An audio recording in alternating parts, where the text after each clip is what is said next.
Ces hommes qui étaient placés sur des murailles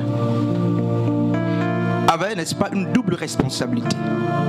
D'abord, ils étaient là pour surveiller ou guetter l'ennemi en assurant la protection de ceux qui dormaient, ou du moins de ceux qui travaillaient. Alors que Jérusalem était en train d'être bâtie, alors que Jérusalem était édifiée, nuit et jour, il est dit que le Seigneur a placé sur les murailles, non pas des prophètes, mais il est dit qu'il a placé des gardes, donc des sentinelles, avec d'abord la responsabilité de surveiller l'ennemi en assurant la protection de ceux qui dormaient. Je m'arrête d'abord par là. On nous apprend que les intercesseurs, nous parlons justement de l'intercesseur et de l'intercession aujourd'hui. C'est le deuxième point et demain nous allons parachever avec les outils de l'intercession exaucés. Ésaïe, le prophète qui vient avant Jésus-Christ, 8 siècles avant, nous dit que les sentinelles étaient placées sur les murailles de Jérusalem. Ils n'étaient pas seulement placés le jour, encore moins seulement la nuit, mais on nous dit qu'ils étaient placés là jour et nuit. Et la terminaison, n'est-ce pas, du paragraphe que nous avons lu, nous fait comprendre qu'ils devaient veiller jour et nuit jusqu'à ce que Jérusalem, n'est-ce pas, rende gloire à Dieu, jusqu'à ce que les travaux arrivent au terminus. Ils avaient double mission. La première consistait à veiller, à surveiller l'ennemi, afin d'assurer pleinement la sécurité à ceux qui dormaient. La relation entre l'intercesseur et l'intercession, ce que l'intercesseur doit comprendre, que son activité n'est pas qu'au profit de ceux qui sont éveillés. On nous dit qu'il veillait la nuit, parce que la nuit, il y a beaucoup d'activités. La nuit, les gens dorment. C'est comme justement Matthieu 25, lorsque Christ parle de la parabole de 10 vierges en mettant en musique, n'est-ce pas, l'état d'Israël au péché. Même si d'aucuns ont pris pour faire de cela le point d'appui de leur ministère. Mais la Bible dit au verset 6e de Matthieu 25 qu'au milieu de la nuit, une voix se fit entendre et elle dit: voici l'époux vient, allez à sa rencontre. La sentinelle veille pour avertir, parce qu'il y a, alors que nous sommes, n'est-ce pas, dans ce monde, plusieurs sont en train de dormir.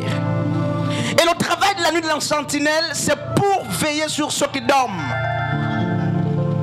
Pour veiller, n'est-ce pas, sur cette ville, sur ce pays, sur cette église, sur ce quartier, sur cette université, n'est-ce pas, mais sur ce département complètement ensommeillé. Il faut que les hommes et les femmes de Dieu, n'est-ce pas, qui ont la vocation d'intercession, restent à l'éveil. J'ai envie de me poser la question, quand est-ce qu'il dormait? Il a dit nuit et jour, il veillait. Et alors qu'il veillait pour assurer, n'est-ce pas, la sécurité des hommes qui dormaient même la nuit et de ceux qui étaient en activité, la Bible nous apprend, quand vous faites l'exogenèse, n'est-ce pas, de Genèse, plutôt d'Ésaïe 62, lorsque vous faites le commentaire de ce paragraphe, lorsque vous prenez les textes originaux avec votre portée, on nous fait comprendre qu'au-delà de la surveillance, lorsque le peuple de Dieu était attaqué, mais en réalité, les sentinelles qui hier, ou qui dans la nuit ont veillé, qui le jour ont veillé, lorsque Israël était attaqué, il se chargeait de réparer les murailles.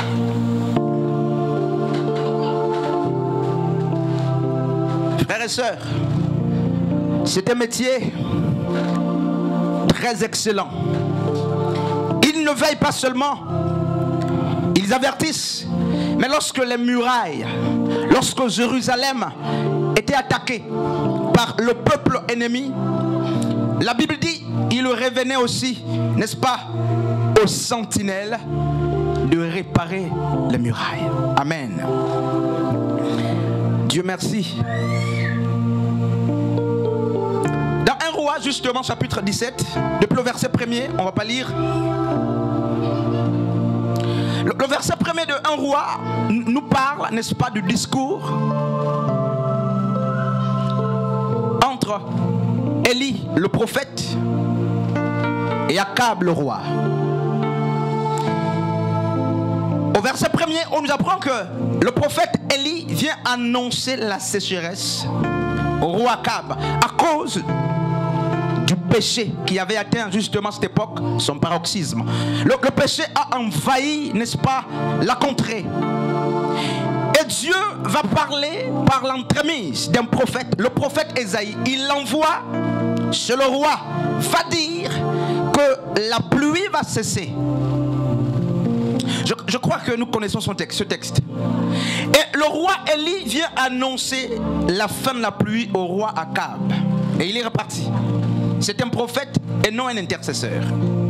Et Luc nous fait comprendre justement que la pluie a disparu pendant 3 ans et 6 mois. Donc 3 ans et demi. Et Akab, justement, qui avait une très grande armée, qui avait le bétail, va voir la famine se lever. Une très grande famine s'est levée. Et même là, le peuple de Dieu voyait la sécheresse. Parce qu'il faut rappeler que ce peuple vivait de l'agro-pastoral. Et qu'est-ce qui se passe? Le temps vient, n'est-ce pas, où le Seigneur va devoir restaurer la ville. Le Seigneur va devoir, n'est-ce pas, à nouveau envoyer la pluie. Et parce que le prophète Élie avait dit la pluie reviendra sinon à ma parole, il va repartir justement sur le roi Akab. Il va dire: apprête-toi, va, monte, mange et bois. Le Seigneur fait descendre la pluie. Je ne sais pas pourquoi je prends ce texte. Il annonce publiquement le retour de la pluie. Il annonce publiquement, n'est-ce pas, la restauration. Mais on nous apprend que la pluie n'est pas tombée.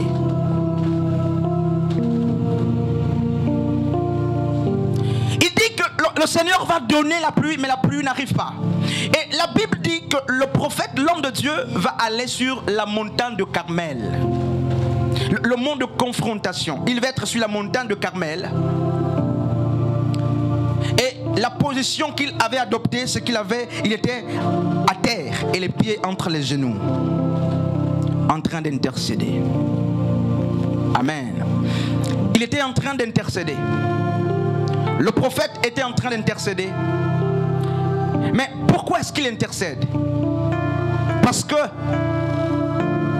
il y a une promesse que Dieu a faite, la restauration de la pluie. La pluie doit revenir, mais jusqu'ici, la promesse est restée sans accomplissement. Et l'homme de Dieu se transforme en intercesseur pour amener l'accomplissement de la promesse de Dieu. L'intercession ou l'intercesseur, c'est aussi celui-là, n'est-ce pas, qui aide Dieu à faire accomplir ses promesses. C'est celui qui va auprès de Dieu et qui dit: tu as des responsabilités vis-à-vis du peuple.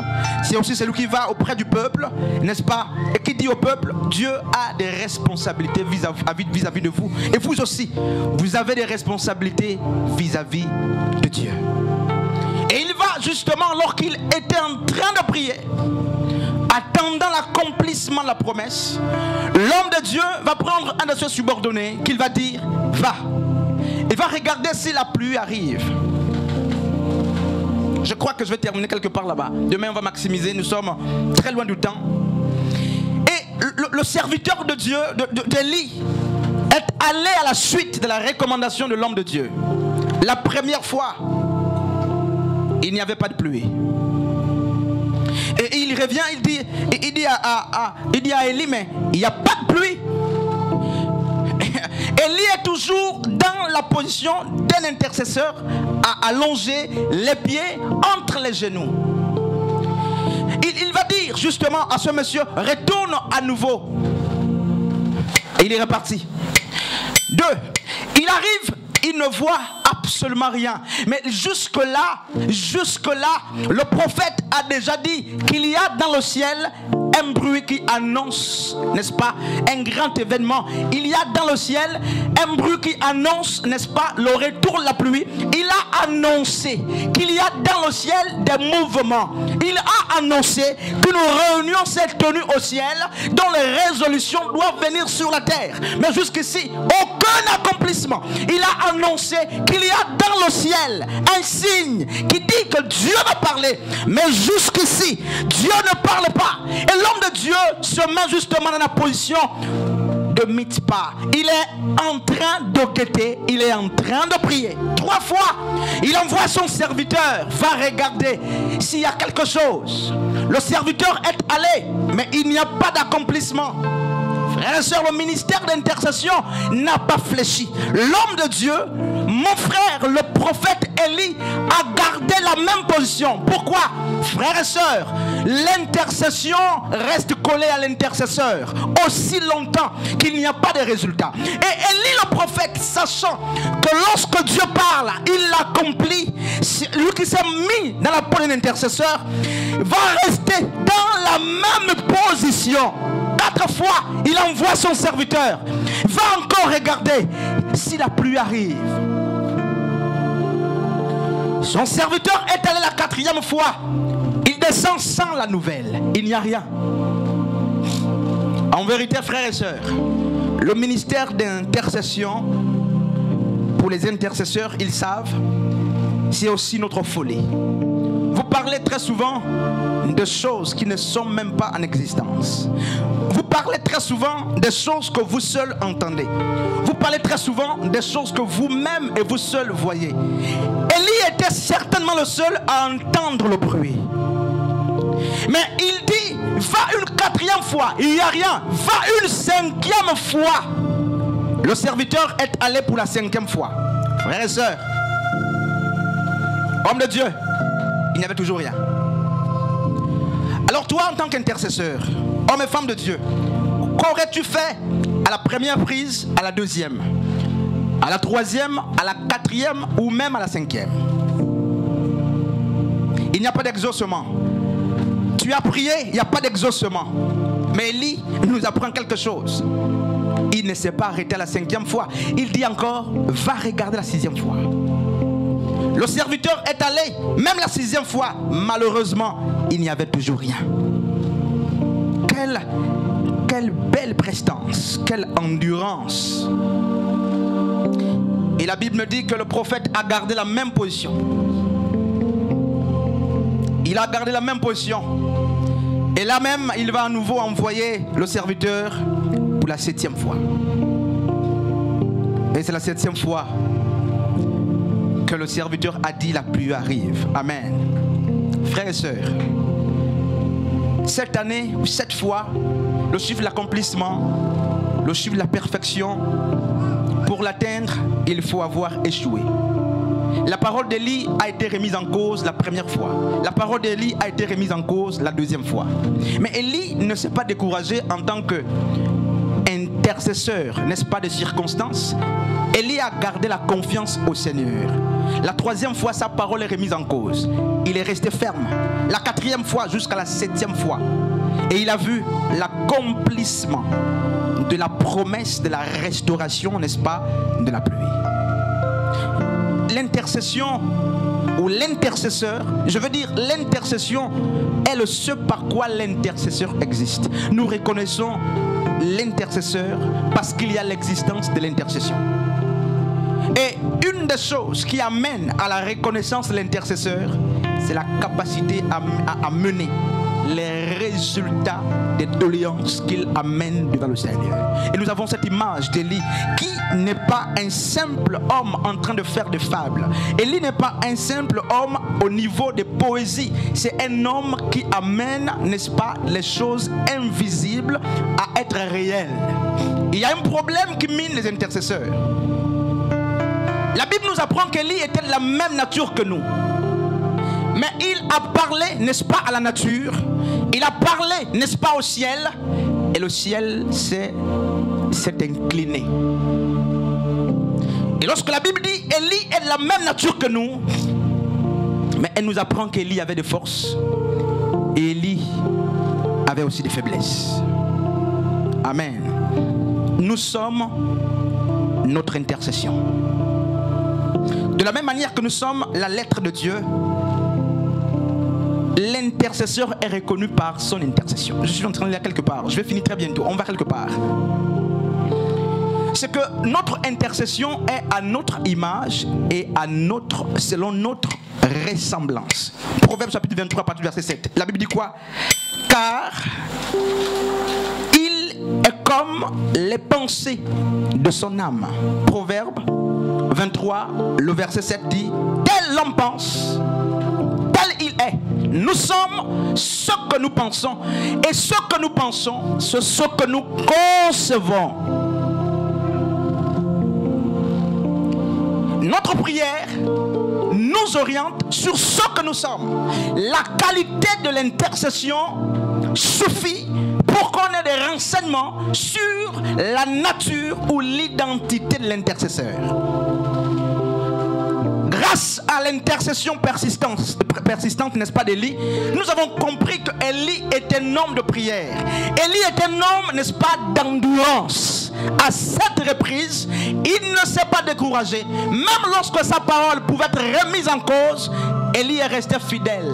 Où sont les adorateurs? Où sont les intercesseurs qui, malgré le fait qu'ils ne soient pas compris, gardent justement la promesse, gardent la position des adorateurs, gardent, n'est-ce pas, mais les regards fixés vers l'objectif. Élie est resté campé vers l'objectif parce qu'il sait que Dieu ne ment jamais. Homme et femme de Dieu, notre Dieu ne ment jamais. Quel type d'intercession? Je vais très vite, n'est-ce pas? Je vais très vite. Il y a un problème. Pourquoi notre intercession n'a pas de lien avec nous? Vous aurez des personnes qui prient beaucoup, ou l'inverse. Vous aurez des personnes justement qui s'appellent intercesseurs. Vous aurez même des intercesseurs. Mais lorsque vous prenez ces intercesseurs avec qui vous faites une étude comparative avec l'intercession qui sort de ces personnes, il y a un creux. Alors que votre prière parle de vous, votre conduite parle de vous, votre caractère parle de vous, votre capacité à intercéder nous renseigne mieux sur ce que vous êtes. Et je disais, notre intercession est à notre image. Elle est faite à notre image et même selon notre ressemblance. Des hommes impatients ne feront jamais une intercession longue. Des hommes non tolérants ne feront jamais une intercession pour ceux qui les persécutent. Les hommes sans amour ne feront jamais une intercession pour leurs ennemis. Mais Jésus a dit dans Matthieu chapitre 5, lorsque vous lisez le sermon de Christ sur la montagne, il dit: priez pour ceux qui vous haïssent, bénissez ceux qui vous maudissent, priez pour vos ennemis, faites-leur du bien. Faites-leur du bien. Et Élie, Akab s'était dressé comme un ennemi de Dieu avec le culte de Baal. Mais Élie, alors que c'est un homme qui sait que la relation entre l'intercession, n'est-ce pas, et lui doit rester une même. Élie, sachant que le résultat de sa prière dépendait également, n'est-ce pas, de l'état de son cœur, Élie n'avait pas de problème spécifique avec Akab. Le problème